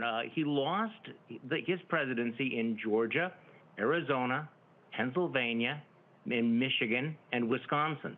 Look what just has happened in all of those states, where, in fact, you know, MAGA candidates have managed to turn those states either purple or more blue. And this goes to your previous topic. Republicans are looking at Donald Trump and they're seeing this guy is politically toxic. He is a loser. And for a party that has no conscience or principle, that is what's driving their motivation right now. But Joy, but you know what? If you're Well, Democrats, Herschel, if you're Democrats, you can't worry about any of that. Frankly, they should be sending in President Barack Obama. They should be sending in Vice President Kamala Harris.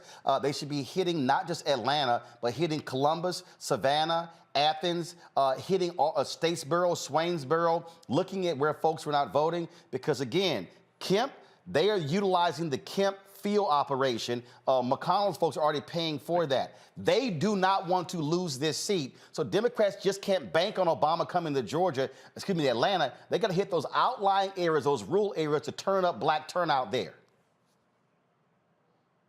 And let me ask you, this is what I was going to ask you, Roland. I mean, the not having Saturday voting was a big deal because in some of these counties, voting is only 9 to 5 during the weekday. In Chatham County and other places, some places it's 9 to 6. Luckily in Fulton, it's 7 to 7. But that means it's really hard for people who work every day to vote.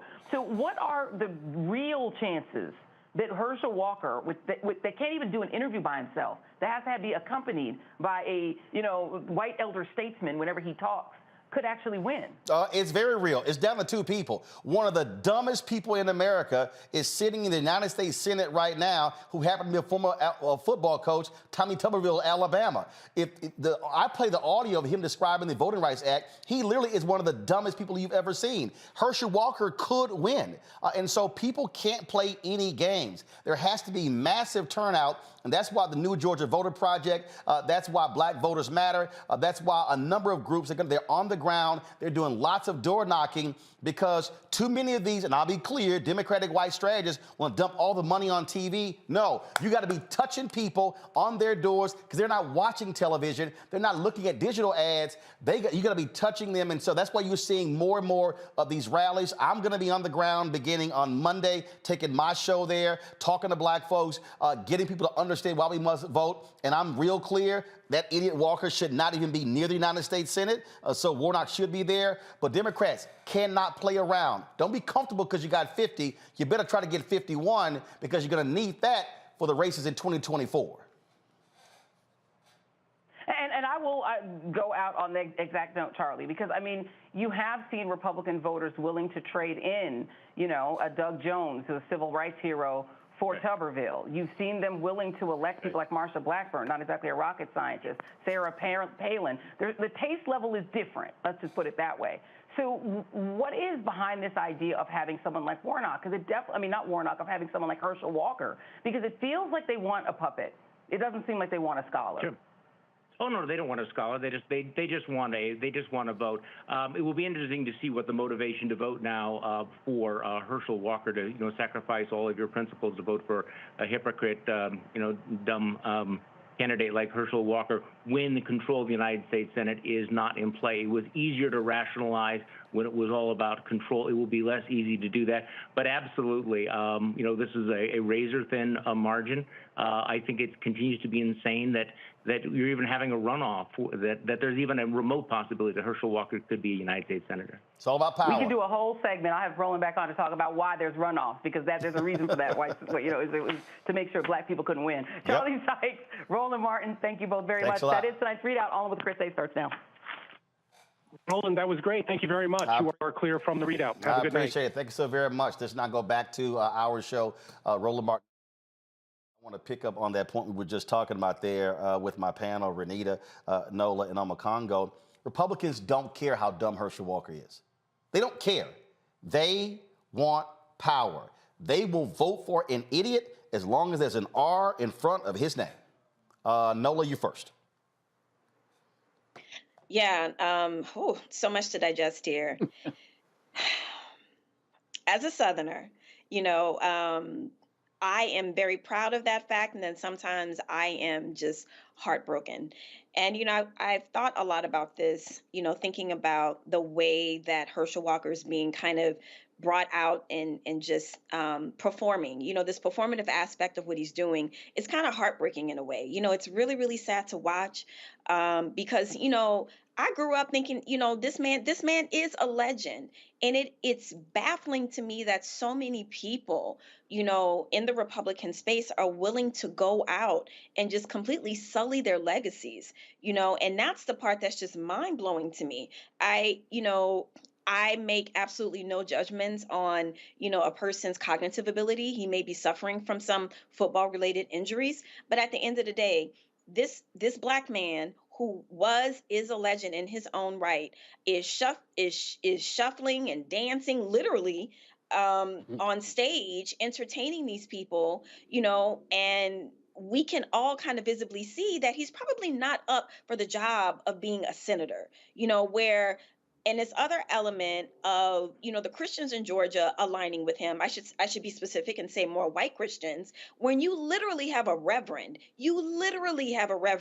running an incumbent in this position. So again, it's really not about anything other than race. And let's just put it out there. You have one particular type of black man that's running, that it's very obvious that people want to control him. And that's the part of it that makes it the most sad. That part is so salient and so obvious that it makes you wonder, what did they promise this man?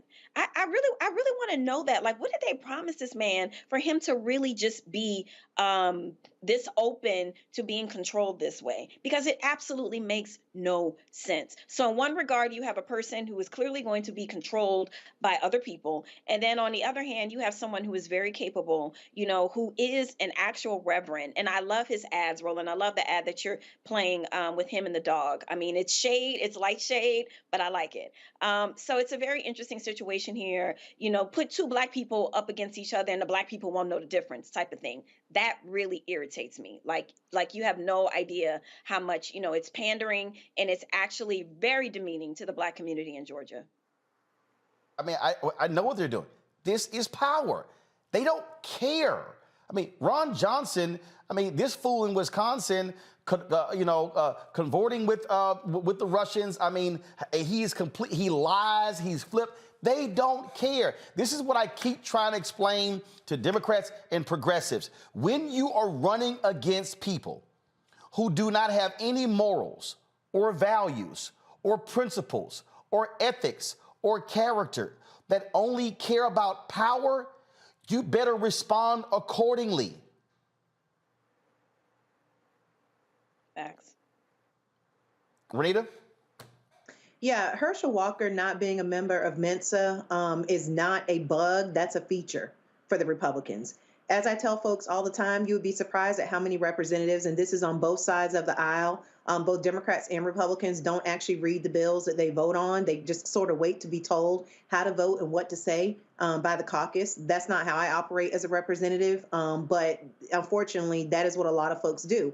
And so Herschel Walker not running on being scholarly or somebody who is overly concerned with policy is fantastic for Republicans, because what that means is, to your point, Roland, if he gets in, it is 100% total power. He's not going to be looking into the things that he's supporting, and they will 100% be able to control him, and he won't know any better. And so that, Republicans really have sort of, they put him up for one reason and one reason only, and that is because they feel like this is the best way that they can have a shot at getting this seat. And we have heard locally here in Georgia where Republicans from the very beginning were saying, okay, we already know that Warnock is going to be the Democrats' candidate because obviously he's the incumbent. We need a black person too. We need a black man. We need a black for a black. That is what they were saying. So that's why he's there. And for Herschel, it's all upside for him, too, because we treat, U.S. senators particularly like rock stars. So, it's absolutely real that Herschel can win in Georgia.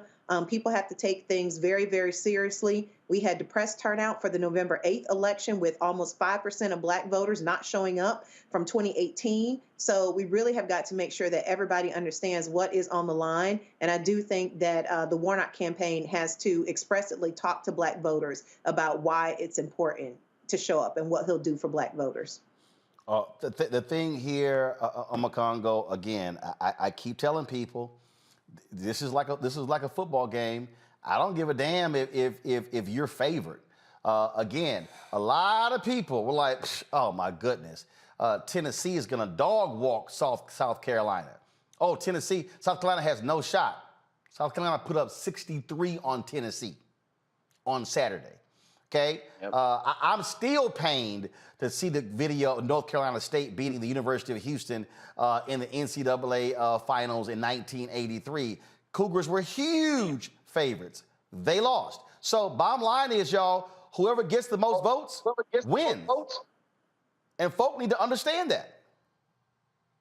Yeah, period, bottom line. And we have to understand also that the Republicans will do anything possible. And like I said, they always got something else that they're scheming on. Last week we talked about, we don't know if Manchin or Sinema will convert and become Republicans. So if they get Walker in, then next thing you know, they're in control. So they always got something else up their sleeves. And when I look at Herschel Walker, I'm just thinking about what Malcolm X said. You know, whenever a black man says something that white people don't like, the first thing they do is get another black person to try to offset what they said. And this is the space that Herschel Walker occupies right now. So sticking with your sports analogy, we got to run it. We got to run the score up in every single way, shape, or form. We got to get out there and not take this for granted, because if we didn't take this for granted the first time, Warnock should have won on November 8th.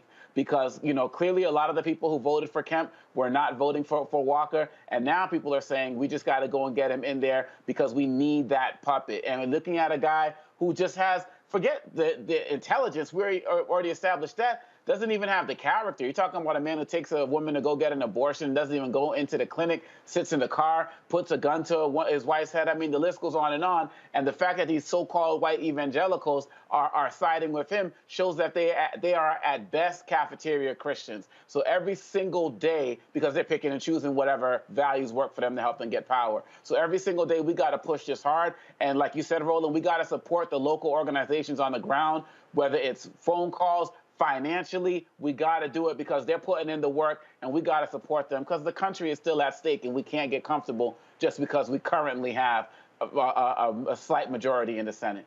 Indeed. All right, folks, that is it for us. We surely appreciate it. Nola, Renita, Omakongo, thank you so very much. I want to thank all of you for watching. Also, y'all keep asking me where I get this shirt from. I have no idea. And so I'm going to have to look on the back. Seriously, y'all got, Renita's like, huh? Y'all got to understand. People, okay, since y'all think, see, Renita trying to look at me like I'm crazy. Y'all stay right there. Because y'all don't understand. People send me stuff, okay? And y'all sitting here looking at me like I'm just crazy. Like, how in the world can I not know, you know, where this came from? Well, you know, Renita, since you just want to sit there and look all like I'm just like out of my mind with this, okay? Let me just help y'all out who don't quite understand, okay? People send me stuff, okay? Y'all don't understand, okay? Y'all don't understand that, all right? So again, folks at Dillard, all right, I got a Dillard shirt right here, all right? Somebody sent me, do you know our story? And they got all these names here on the back. Let's see here, all right, we are substantial in our community. They sent me a voting one too. Let's see here. Oh, this is the brother who's in Rwanda, okay? Who's in prison. The movie Hotel Rwanda was made. So they sent me that shirt. Let's see here. The Gen Z, what's this here? The Gen Z vote matters, all right? That right there. See, somebody even calling me the phone is buried. See, it says, Renita gonna like look crazy like, hi, he don't know who sent him that shirt. Okay, somebody sent me this June. You got to put me on Front Street. No, I'm putting you on front. No, you gonna throw that look. Somebody sent me this Juneteenth shirt right here. I ain't done. Of course, I wore my Black Voters Matter shirt today, but then I said, well, let me go ahead and rock this here. All right, let's see here. Oh, the Black Eye Care people, we had them on the show, so they sent me their shirt right here, their Impact HBCU. Since y'all looking all funny over there, talking about how I don't know who sent me this shirt. I don't. I'm gonna have to look on the back of the shirt. I think their name is on the back, I think. Let's see here. All right, which one is this here? We are substantial, and so is our vote. All right, so they sent me that shirt. Man, what I got here? Let's see. Oh, this is the Uppity Negro shirt. All right, all right. Somebody sent me the Uppity Negro shirt. Let's see what I got here. All right, what the hell is this here? Okay. Lunely.com, we can. All right, they got a bunch of different stuff on here. Man, what I got here? All right. Oh, this is one of charter school. I think I was in Philadelphia. Okay, what's this here? All right. Somebody, this is all, let's see, Dump Trump. I got a whole bunch of these shirts. Let's see here. So I told y'all, y'all, see, we need to think I'm crazy, like something up. My man, Jesse T. Usher, that superhero show he's on. I'll say that's one of the shirts right there. Let's see, what's this here? Since y'all think I'm, okay, this, somebody prayed for me, had me on their mind. They took the time and prayed for me. Okay, that's this shirt right here. So that's pretty cool. Let's see here. Okay, all right. 1619, racism, COVID-19, coronavirus. We need a cure for both. All right, somebody sent me that shirt right there. Okay, let's see. I told y'all since that's more than Dump Trump shirts. Let's see here. I pledge no allegiance. I pledge no allegiance to the rag that stands for the United States hysteria, to the republic which is bland, one nation. That's a fraud that is divisible with no liberty but much injustice, and I'm appalled. All right, that's some shirt somebody sent me. Okay, see, Renita, you looking all crazy now. I tried to tell you. All right, what's this here? Interdenominational Theological Center, they celebration. All right, that's that shirt right there. Let's see here. What's this? What is this? Mental health awareness run walk. That's that shirt right there. See, y'all thought I was, and more. I got lots of these Dump Trump shirts. Somebody sent me like a whole stack of these. So there you go. So I'm gonna try to find out who the hell sent me this shirt. In fact, hold on. Henry, zoom in. Is there a name on the back? Like that. It says like that. It says. Is it like a website or something?